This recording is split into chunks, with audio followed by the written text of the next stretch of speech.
नमस्कार बच्चों। आज हम कक्षा 8 में सामाजिक विज्ञान किताब का जो अध्याय शुरू किया है उसे आगे पढ़ेंगे।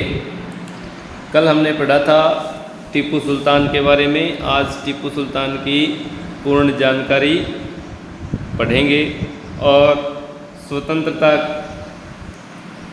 व अंग्रेज़ों की कूटनीति का जवाब देने वाले टीपू सुल्तान के बारे में पूर्ण रूप से पढ़ेंगे। टीपू सुल्तान के बेटे को बंधक के रूप में कार्नवालिस के सामने पेश किया जा रहा है।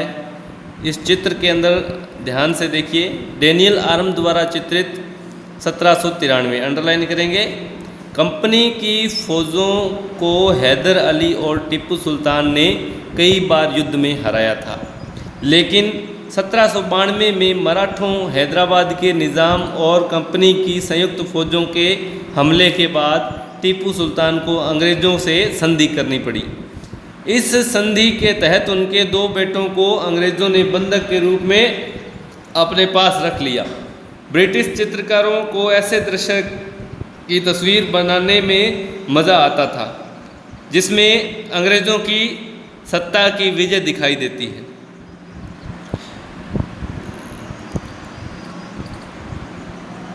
सुल्तान के इन कदमों से अंग्रेज़ आग बबूला हो गए। उन्हें हैदर अली और टीपू सुल्तान बहुत महत्वाकांक्षी, घमंडी और ख़तरनाक दिखाई देते थे। अंग्रेज़ों को लगता था कि ऐसे राजाओं को नियंत्रित करना और कुचलना ज़रूरी है। फलस्वरूप मैसूर के साथ अंग्रेज़ों की 4 बार जंग हुई। 1767 से 69, 1780 से 84, 1790 से 92 और 1799। श्रीरंगपट्टनम की आखिरी जंग में कंपनी को सफलता मिली। अपनी राजधानी की रक्षा करते हुए टीपू सुल्तान मारे गए और मैसूर का राजकाज पुराने वोडियार राजवंश के हाथों में सौंप दिया गया। इसके साथ ही मैसूर पर भी सहायक संधि थोप दी गई।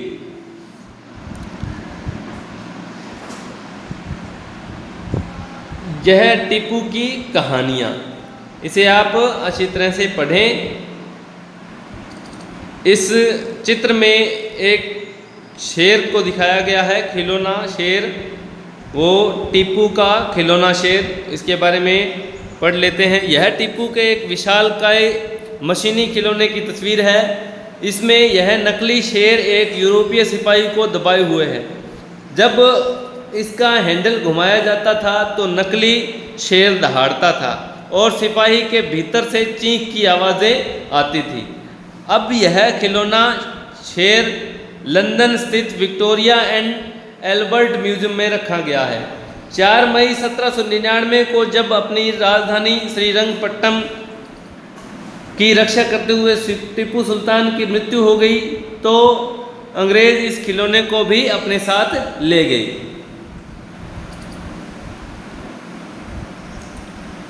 मराठों की लड़ाई। 18वीं शताब्दी के आखिर में कंपनी मराठों की ताकत का भी काबू और ख़त्म करने के बारे में सोचने लगी। 1761 में पानीपत की तीसरी लड़ाई में हार के बाद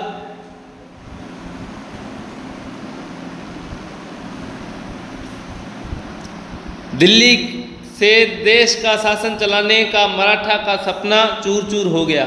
उन्हें कई राज्यों में बांट दिया गया।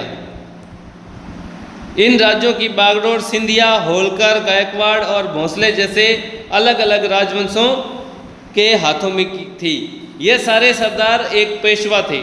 पेशवा यानी सर्वोच्च मंत्री के अंतर्गत एक कॉन्फिडेंसरी यानी राज्यमंडल के सदस्य थे। पेशवा इस राज्यमंडल का सैनिक और प्रशासकीय प्रमुख था और पुणे में रहता था। महादजी सिंधिया और नाना फडणीस 18वीं सदी के आखिर में 2 प्रसिद्ध मराठा योद्धा और राजनीतिज्ञ थे। इस लाइन को अंडरलाइन करेंगे। एक के बाद एक कई युद्धों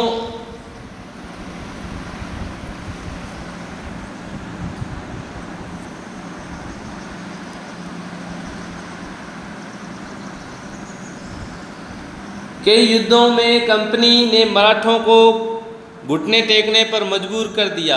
पहला युद्ध 1782 में सालबाई संधि के साथ खत्म हुआ, जिसमें कोई पक्ष नहीं जीत पाया। दूसरा अंग्रेज मराठा युद्ध 1803 से 5 कई मोर्चों पर लड़ा गया।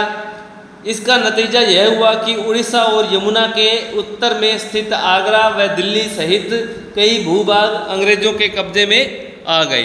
अंततः 1817 से 19 के तीसरे अंग्रेज मराठा युद्ध में मराठों की ताकत को पूरी तरह कुचल दिया गया।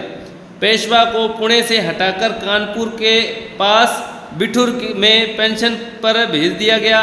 अब विंध्य के दक्षिण में स्थित पूरे भूभाग पर कंपनी का नियंत्रण हो चुका था।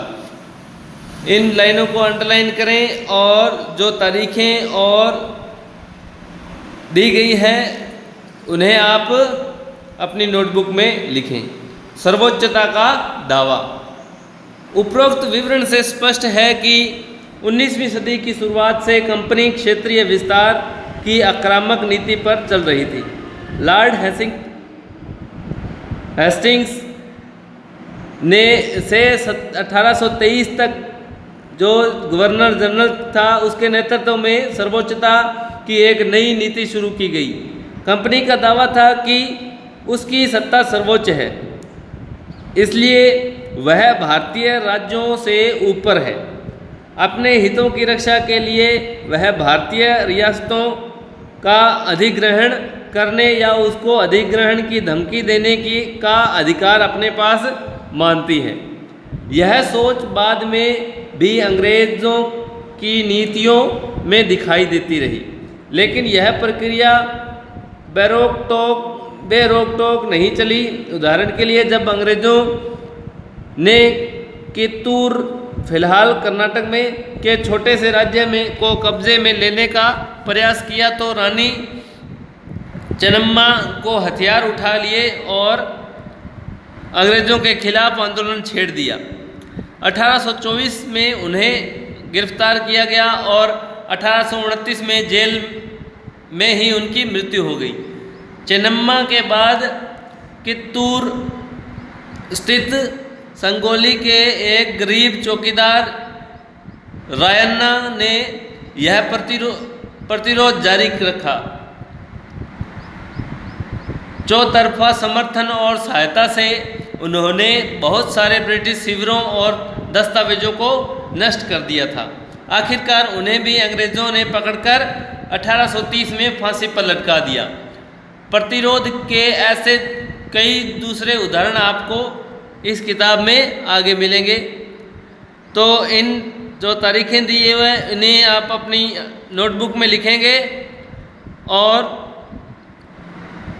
जो भी महत्वपूर्ण तथ्य या अंडरलाइन करवाई गई लाइनें हैं उन्हें भी आप अपनी नोटबुक में लिखेंगे।